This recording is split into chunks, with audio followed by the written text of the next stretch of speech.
पौड़ी गढ़वाल जिले में छात्र संघ शुभारंभ समारोह में शामिल हुए सीएम पुष्कर सिंह धामी। सीएम धामी ने छात्रों को किया संबोधित, छात्रों के भविष्य की कामना।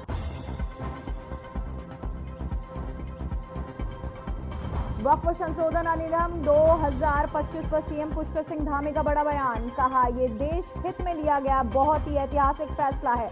वक्फ के नाम पर संपत्तियां जब्त की जा रही थी। उत्तराखंड में 19 अप्रैल को घोषित किए जाएंगे 10वीं 12वीं बोर्ड के नतीजे सुबह 11 बजे किए जाएंगे घोषित। सीएम धामी ने छात्रों को दी शुभकामनाएं।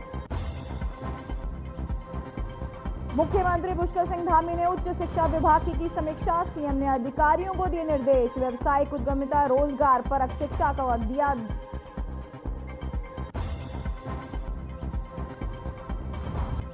चार धाम यात्रा से पहले यात्रियों को रजिस्ट्रेशन में आई दिक्कतें। ट्रैवल्स और होटल व्यवसायियों में की अखिल भारतीय अखाड़ा परिषद के महामंत्री महंत हरिगिरी से मुलाकात। समस्याओं को सरकार के सामने उठाने की मांग।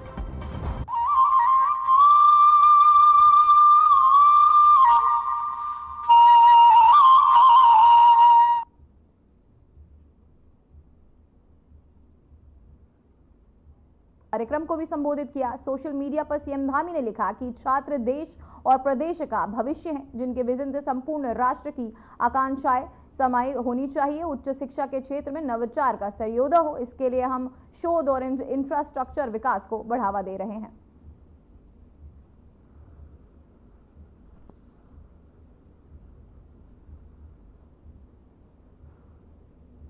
किस प्रकार से भेदभाव होता था और हमारे प्रदेश के युवाओं का, गरीब माता पिता के बेटे और बेटियों का जो तैयारी करते थे, योग्यता भी होती थी, प्रतिभा भी होती थी, उनके अंदर क्षमता भी होती थी, लेकिन जब परीक्षा का रिजल्ट आता था तो चयन में उनका नाम नहीं आता था। चयन उनका होता था जो नकल माफियाओं से साठगांठ करते थे, नकल माफियाओं से मिले होते थे, परीक्षाओं में नकल करते थे, पेपर लीक में जो लोग शामिल होते थे, भाई बहनों, उनका चयन हो जाता था। लेकिन जब से हमने नकल विरोधी कानून लागू किया है, तब से एक परीक्षा का भी पेपर लीक नहीं हुआ है, जिसका परिणाम है पिछले 3 वर्षों में 22,000 से अधिक अभ्यर्थियों को सरकारी नौकरियां मिलने में सफलता प्राप्त हुई है और एक भी मामले में कहीं कोई नकल का मामला नहीं आया है, कोई न्यायालय में नहीं गया, कोई विवाद उत्पन्न नहीं हुआ है। भाइयों बहनों, गरीब माता पिता का मनोबल लौटा है कि अपने बेटे और बेटियों की वो तैयारियां करवाएंगे, उनके लिए अपने संसाधनों को सीमित करेंगे, उनको अच्छी शिक्षा देंगे, तो निश्चित रूप से उनके अंदर एक विश्वास हो गया है कि उनकी प्रतिभा क्षमता के आधार पर उनका चयन अवश्य होगा। और आज प्रदेश के अंदर एक नकल विरोधी कानून लागू होने के बाद बहुत सारे ऐसे हमारे युवा हैं, ऐसे अभ्यर्थी हैं, जिनका पहले किसी भी परीक्षा में योग्यता और प्रतिभा और क्षमता होने के बाद किसी भी परीक्षा में उनका चयन नहीं हो रहा था। लेकिन जब से ये नकल विरोधी कानून लागू हुआ है, तब से एक परीक्षा के साथ साथ बहुत सारे ऐसे युवा और नौजवान मिले, उनके माता पिता मिले मुझे। मैं पूरे प्रदेश के अंदर सभी जनपदों में जाता हूं और वहां मुझे बहुत अच्छा लगता है, बहुत आत्मिक संतुष्टि होती है जब उनके माता पिता कहते हैं कि हमारे बेटे, हमारी बेटी का पहले कहीं चयन नहीं हो रहा था, अब तो कुछ एक ऐसे भी मिले जिनका एक परीक्षा के साथ साथ 4 परीक्षाओं में एक साथ चयन हो रहा है। भाइयों बहनों, युवा साथियों, आपके हाथ में वो मशाल है जो अंधेरे को केवल दूर नहीं करती, बल्कि दूसरों के लिए भी रास्ता भी रोशन करने का काम करती है। हमारे प्रधानमंत्री जी, उन्होंने हमारे लिए, हमारे राज्य के लिए अनेक प्रकार का विजन हमारे सामने दिया है और यही बाबा केदार के प्रांगण से उन्होंने कहा, बाबा केदार के धाम से 5 नवंबर 2021 को उनके मुंह से शिव के धाम में, बाबा के धाम में वो शब्द निकले थे, शिव रूपी शब्द थे। उन्होंने कहा, उनके मुख से निकले हुए शब्द थे कि 21वीं सदी का तीसरा दशक उत्तराखंड का दशक होगा। भाइयों बहनों, उनके मुख से निकले शब्द आज सच में सच होते जा रहे हैं। लगातार धरा। तो वहीं उत्तराखंड में विद्यालय शिक्षा बोर्ड की ओर से 10वीं 12वीं परीक्षा के नतीजे 19 अप्रैल यानी कल घोषित किए जाने हैं। आपको बता दें कि नतीजे कल सुबह 11 बजे घोषित किए जाएंगे। लाखों स्टूडेंट्स इस परीक्षा के नतीजे घोषित होने का इंतजार कर रहे हैं। आपको बता दें कि रिजल्ट यूके बोर्ड के ऑफिशियल वेबसाइट uaresults.nic.in पर जारी किया जाएगा। छात्र अपना विवरण दर्ज करने के बाद आधिकारिक वेबसाइटों पर परिणाम देख सकेंगे। तो वहीं बोर्ड की परीक्षा देने वाले सभी छात्रों को सूबे के मुख्यमंत्री पुष्कर सिंह धामी ने शुभकामनाएं दी हैं।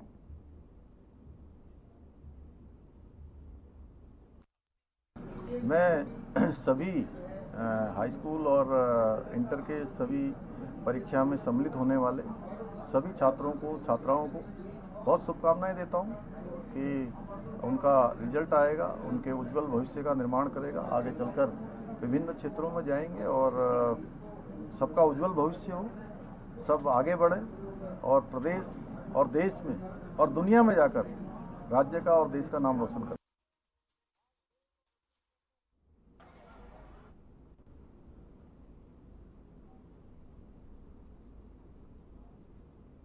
तो वहीं वक्फ संशोधन अधिनियम 2025 पर उत्तराखंड के मुख्यमंत्री पुष्कर सिंह धामी का बड़ा बयान सामने आया है। सीएम धामी ने कहा कि ये देश हित के लिए किया गया एक ऐतिहासिक फैसला है। पहले कोई कानून नहीं था, किसी तरह की कोई व्यवस्था नहीं थी और वक्फ के नाम पर संपत्तियां जब्त की जा रही थी। यह ऐतिहासिक कानून इस पर रोक लगाएगा। ऐतिहासिक निर्णय है जो देश के हित में लिया गया है। कोई कानून नहीं, किसी प्रकार की व्यवस्था नहीं। लगातार संपत्तियों को केवल वक्फ के नाम पर जो कब्जा किया जा रहा था, इस ऐतिहासिक कानून के आने से उन पर लगाम लगेगी और एक एक इंच जो जमीन है उस जमीन का सदुपयोग होगा।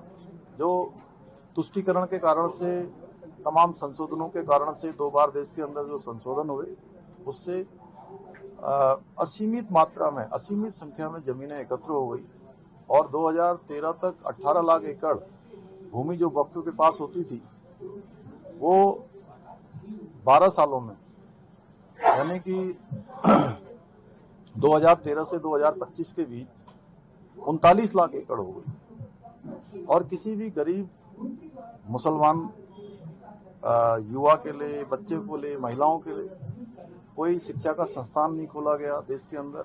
अलबत्ता औने पौने दामों पर किसी को 5 स्टार होटल खोलने के लिए दे दी गई, किसी को अन्य प्रयोजन के लिए दे दी गई।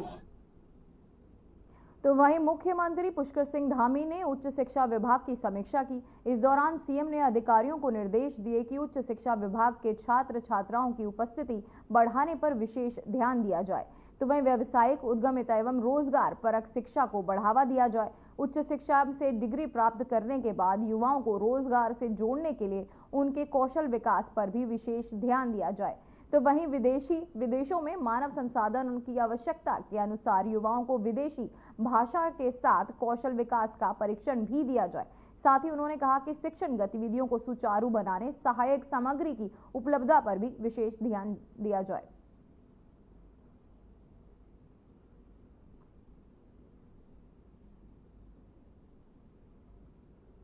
तो वहीं मुख्यमंत्री पुष्कर सिंह धामी ने प्रदेश पुलिस मुख्यालय में देर रात कानून व्यवस्था पर एक महत्वपूर्ण बैठक की। इस बैठक में उन्होंने अधिकारियों को प्रदेश में बढ़ते ड्रग माफिया, अवैध रूप से रह रहे विदेशी घुसपैठियों और फर्जी प्रमाण पत्र तैयार करने वालों के खिलाफ सख्त कार्रवाई के निर्देश दिए। मुख्यमंत्री ने पुलिस थानों में जन सुनवाई को प्रभावी बनाने, साइबर अपराधों को त्वरित एफआईआर दर्ज करने और प्रदेश भर में सीसीटीवी निगरानी तंत्र को मजबूत करने की आवश्यकता पर भी जोर दिया। इसके साथ ही उन्होंने थानों के आधुनिकीकरण और पुलिस आवासों के निर्माण में तेजी लाने के लिए भी अधिकारियों को कड़े निर्देश दिए।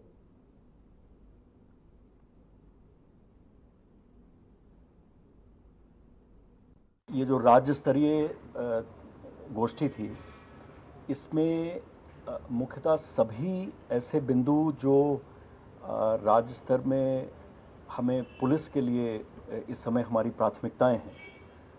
अपराध नियंत्रण हो गया, वांछित अभियुक्तों की गिरफ्तारी हो गई, जो माननीय मुख्यमंत्री जी के निर्देशन पर जो ड्रग्स फ्री देवभूमि का अभियान है, वांछित अभियुक्तों की गिरफ्तारी का अभियान है, ऐसे सभी बिंदुओं पे जो नए क्रिमिनल लॉज हैं उनके क्रियान्वयन में जो चैलेंजेस हैं और यातायात प्रबंधन योजना, ऐसे सभी महत्वपूर्ण इश्यूज़ पे 2 दिन हमारे सभी वरिष्ठ अधिकारियों के साथ एक गहन चर्चा और विचार विमर्श हुआ है। पुलिस का 2 दिवसीय पुलिस की एक प्रदेश स्तरीय संगोष्ठी थी और उसमें विभिन्न मुद्दों पर जो भी राज्य के अंदर चुनौतियां हैं, आने वाले समय में 4 धाम यात्रा है, टूरिस्ट सीजन है, वनाग्नि है, साइबर कंट्रोल है, ट्रैफिक व्यवस्था है और अपराधों पर अंकुश लगाने की बात है, वेरिफिकेशन है, सभी जो भी हमारे एक समय से राज्य के लिए आवश्यक मुद्दे हैं, उन सभी पर पुलिस की 2 दिवसीय यहाँ पर संगोष्ठी चली है और बहुत अच्छा इनिशिएटिव पुलिस ने लिया है। हमारी पुलिस बहुत अच्छा काम कर रही है और आने वाले समय में जो भी चुनौतियां हैं उन पर बहुत अच्छे तरीके से। तो वहीं नेशनल हेराल्ड मामले में प्रवर्तन निर्देशालय ने चार्जशीट दाखिल की है, जिसमें कांग्रेस अध्यक्ष सोनिया गांधी और उनके बेटे राहुल गांधी का नाम सामने आया है। इस पर कांग्रेस ने देश भर में ईडी दफ्तरों पर, सरकारी एजेंसियों के दफ्तरों के बाहर विरोध प्रदर्शन किए। उत्तराखंड में भी कांग्रेस कार्यकर्ताओं ने इस मुद्दे पर विरोध जताया, लेकिन बीजेपी ने इस मामले में कांग्रेस के आरोपों का जवाब दिया।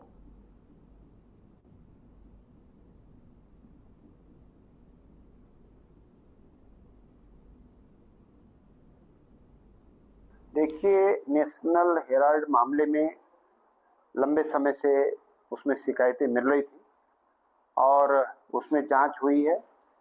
पूरी तहकीकात करने के बाद इस निष्कर्ष पर पहुंचे हैं कि उस पूरे प्रकरण में राहुल गांधी जी के द्वारा, सोनिया गांधी जी के द्वारा और उनके परिवार के लोग और वरिष्ठ कांग्रेस जनों के द्वारा धोखाधड़ी की गई है, पैसों के लेन देन में हेराफेरी हुई है और यह कोई मनगढ़ंत आरोप नहीं है। जांच करने के बाद यह बात सामने आई है। तो इसमें प्रधानमंत्री नरेंद्र मोदी जी ने, केंद्र सरकार ने इसको बहुत ही सख्ती से लिया है। तो वहीं उत्तराखंड प्रदेश कांग्रेस कमेटी के महासचिव विनोद सिंह चौहान के नेतृत्व में मुख्य चिकित्सा अधिकारी को विभिन्न मांगों को लेकर ज्ञापन दिया गया है। इस दौरान बड़ी संख्या में कांग्रेस कार्यकर्ता मौजूद रहे। वहीं कांग्रेस के महासचिव विनोद सिंह चौहान ने जानकारी दी है।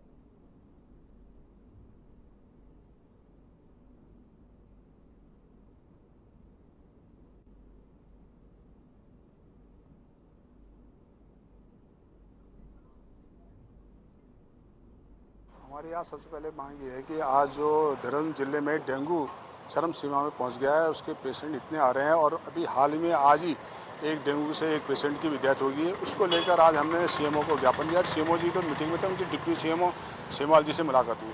हमने उनको ये कहा कि सबसे पहले तो ये है कि दून अस्पताल हो चाहे प्रेमनगर हो, जितने भी जिले में अस्पताल है वहाँ पर प्लेट्स की और मशीनों की व्यवस्था की जाए, क्योंकि वो जो प्लेट्स बनती है वो 4 घंटे बनती है। मशीनों की ज़्यादा से ज़्यादा व्यवस्था की जाए और दूसरा ब्लड की भी व्यवस्था की जाए। ब्लड के लिए एक पोर्टल बनाए। देहरादून जिले में किसी को पता ही नहीं कि यहाँ भी ब्लड कहाँ मिलता है, खाए सबको पता है कि IMA मिलता है। जहाँ जहाँ मिलता है उसके लिए एक प्रचार किया जाए कि हाँ भाई इस जगह से यहाँ पे ब्लड मिलता है। और प्लेट्स का भी, प्लेट्स के लिए मशीनें ली जाएँ। हम तो ये पूछना चाहते हैं, स्वास्थ्य विभाग में स्वास्थ्य विभाग के मंत्री है धन सिंह रावत जी, उन्होंने 8 साल आज बीजेपी को हो गए इस प्रदेश में सरकार बने हुए लगातार।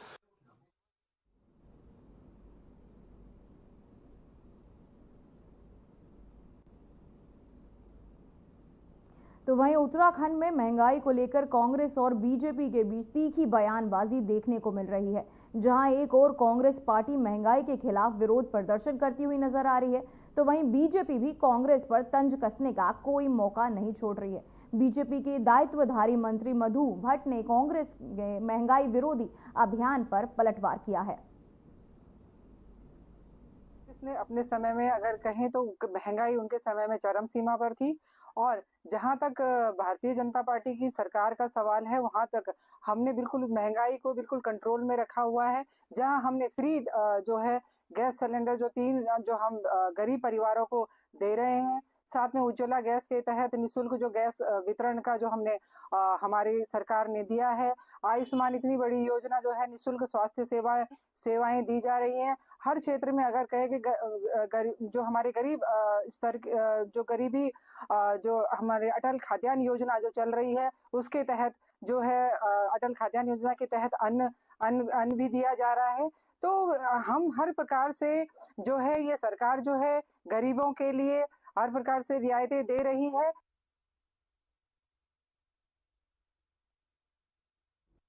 तो वहीं उत्तराखंड राज्य महिला आयोग अध्यक्ष कुसुम कंडवाल ने ऋषिकेश कोतवाली पहुंचकर थाने का निरीक्षण किया।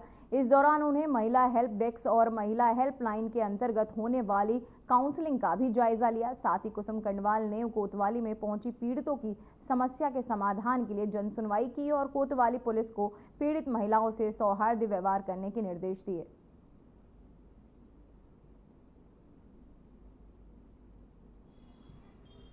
आज सबसे पहले तो आज मैं ऋषिकेश थाने में आई हूँ और ऋषिकेश थाने में जो काउंसलिंग सेल है उसमें मैंने देखा, निरीक्षण भी किया है।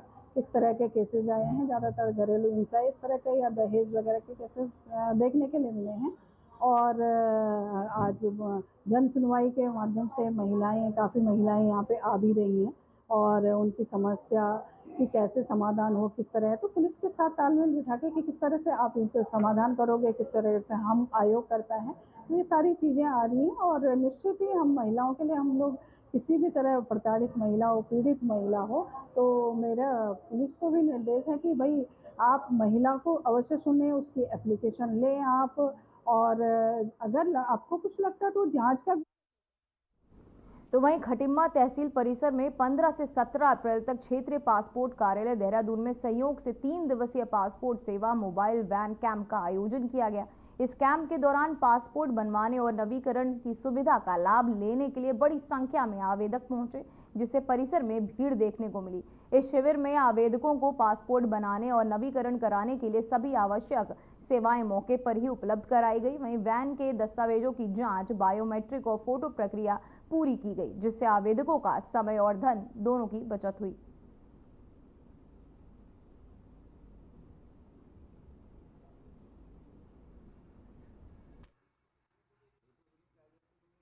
कि 3 दिन के लिए 15, 16 और 17 के लिए रीजनल पासपोर्ट ऑफिस देहरादून से एक मोबाइल वैन यहाँ पर आई थी, जिसमें लोगों को ये सुविधा थी कि यहीं बैठकर खटीमा में जो, क्योंकि हमने ये कैंप जो था तहसील खटीमा में ही लगाया था और यहाँ पर भी लगाया था, तो लोगों को जो भी डॉक्यूमेंट्स हैं यही सबमिट करना था। यहीं से सारी चीज़ें हो रही थी और पासपोर्ट इनका बन के आ जाएगा। तो एक सुविधा थी कि लोगों को पहले रुद्रपुर जाना पड़ता था, रीजनल जो है वो है, और यहाँ देहरादून या नज़दीकी कोई बरेली में जाना, वो यहाँ पर इनको यही सुविधा मिल गई कि यहीं बैठ कर इनको यहाँ पासपोर्ट इनका बन जाएगा।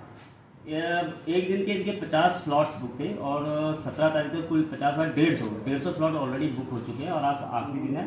सभी का पासपोर्ट यहाँ पर बनने के लिए regional passport officer Pandey ji भी यहाँ पर आए थे और उनके स्टाफ भी आया था। सारी चीज़ मतलब बहुत बढ़िया से हुई और लोग खुश भी हैं।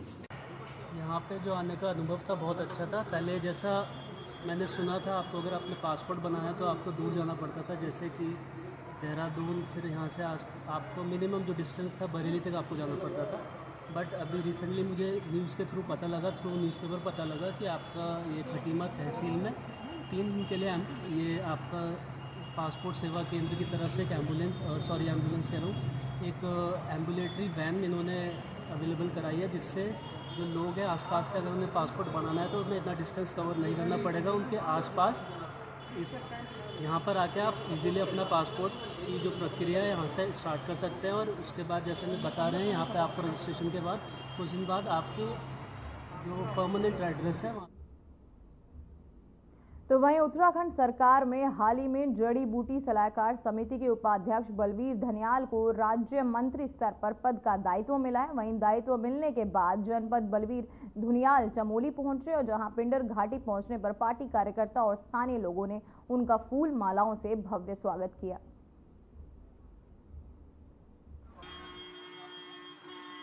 केंद्रीय नेतृत्व और अपने प्रदेश नेतृत्व का अपने माननीय मुख्यमंत्री पुष्कर सिंह धामी जी का, अपने प्रदेश अध्यक्ष माननीय श्री महेंद्र भट्ट जी का, महामंत्री संगठन माननीय अजय जी का और अपने समस्त ज्येष्ठ पदाधिकारियों का बहुत बहुत आभार व्यक्त करता हूँ कि एक दूरस्थ क्षेत्र में रहने वाला एक सामान्य कार्यकर्ता को पार्टी ने दायित्व दिया है। मैं सबका आभार व्यक्त करता हूँ। बाकी जो मुझे दायित्व मिला, जड़ी बूटी का जो विभाग मिला है, हमारा उत्तराखंड में जड़ी बूटी का भंडार है और विशेषकर हमारे पहाड़।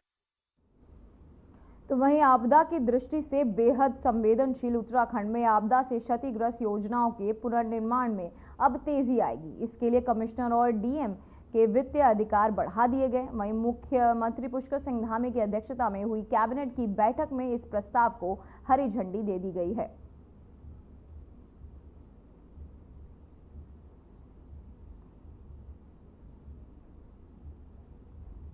में मानक बनाए गए थे, जिसमें ये कहा गया था कि जिलाधिकारी 20 लाख रुपए तक के काम और कमिश्नर 50 लाख रुपए तक के काम कर सकते हैं। क्योंकि अभी भारत सरकार ने आपदा के मद में मानकों में काफ़ी वृद्धि कर दी है, तो ऐसे में प्रोजेक्ट जनपद स्तर पर सेंक्शन होने में थोड़ा सा दिक्कत हो रही थी।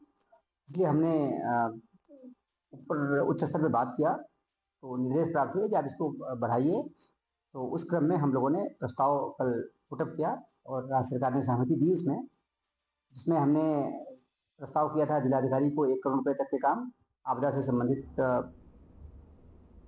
तो वहीं 30 अप्रैल से चारधाम यात्रा शुरू होने जा रही है। इस यात्रा से पहले यात्रियों के रजिस्ट्रेशन में आ रही दिक्कतों से ट्रैवलर्स और होटल व्यवसायियों की चिंता को बढ़ा दिया है, जिससे पर्यटन से जुड़े व्यवसायों पर असर पड़ने की आशंका के चलते हरिद्वार के ट्रैवल और होटल व्यवसायियों ने अखिल भारतीय अखाड़ा प्रसिद्ध परिषद पे महामंत्री महंत हरिगिरी से मुलाकात की है।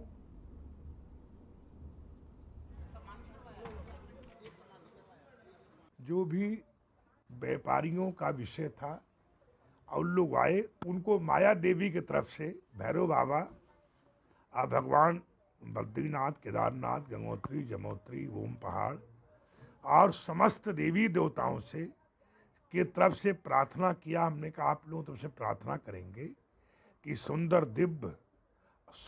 दिव्य यात्रा संपन्न हो, अधिक से अधिक पहले से तमाम अनेक गुना यात्रियों का आगमन हो, ऐसी मैं कल्पना करता हूँ, प्रार्थना करता हूँ देवी देवताओं।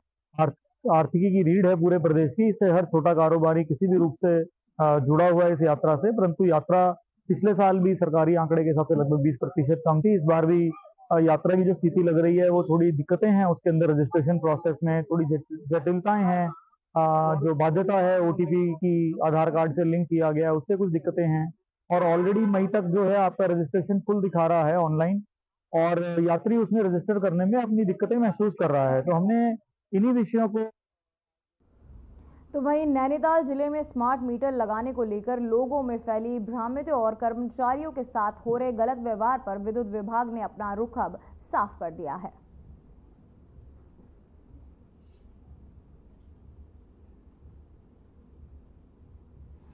मैंने जो है निरीक्षण किया है और जहाँ जहाँ पर भी ये तेल की भट्टियाँ लगी है, अंगीठी जली हुई है, वहाँ पर मैंने सब व्यवस्था पहले से ही पूर्ण करा दी गई है। और किसी भी तरह की जो कोई छोटी सी भी दुर्घटना होती है उसके लिए हमारी टीम पूरे अलर्ट मोड पे है।